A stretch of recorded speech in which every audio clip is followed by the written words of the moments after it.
जगातील इतर संस्कृतीचं अनुकरण करताना भारतीय संस्कृती आणि परंपरा कालबाह्य होत आहेत की काय, अशी अवस्था असताना सर्व भारतीय आणि भारतीय संस्कृती आणि परंपरा यांची जोपासना करणं व ती टिकवणं गरजेचं आहे, असे उद्गार मुख्याध्यापक अशोक बोगडे यांनी काढले.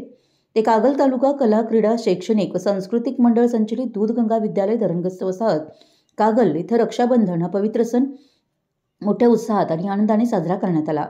या प्रसंगी ते बोलत होते.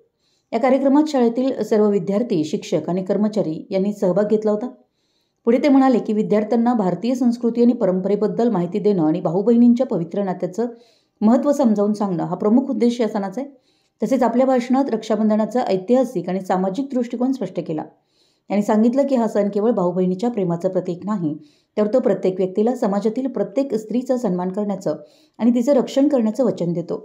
कार्यक्रमातील सर्वात हृदयस्पर्शी भाग म्हणजे स्वर्गीय गणपतराव गाताडे अनिवासी बौद्धिक अक्षय विद्यालयातील विद्यार्थ्यांना दूधगंगा विद्यालयातील विद्यार्थ्यांनी राखी बांधून मायेचा ओलावा निर्माण केला आणि त्यांच्याप्रती चांगल्या भावना व्यक्त केल्या. तसेच निसर्गाप्रती कृतज्ञता जोपासताना शालेय परिसरातील वृक्षांना राखी बांधण्यात आली व पर्यावरणपूरक रक्षाबंधन साजरं करण्यात आलं. यावेळी विद्यार्थिनींनी सर्व विद्यार्थ्यांना, शिक्षकांना आणि शाळेतील महिला शिक्षिका यांनी सर्व शिक्षक, शिक्षकेतर कर्मचारी यांना राखी बांधली. सूत्रसंचालन हर्षदा घाटगे हिनं केलं तर आभार तनुश्री तारदाळकर हिनं मांडले. मराठी न्यूजसाठी कागलहून प्रशांत दळवी.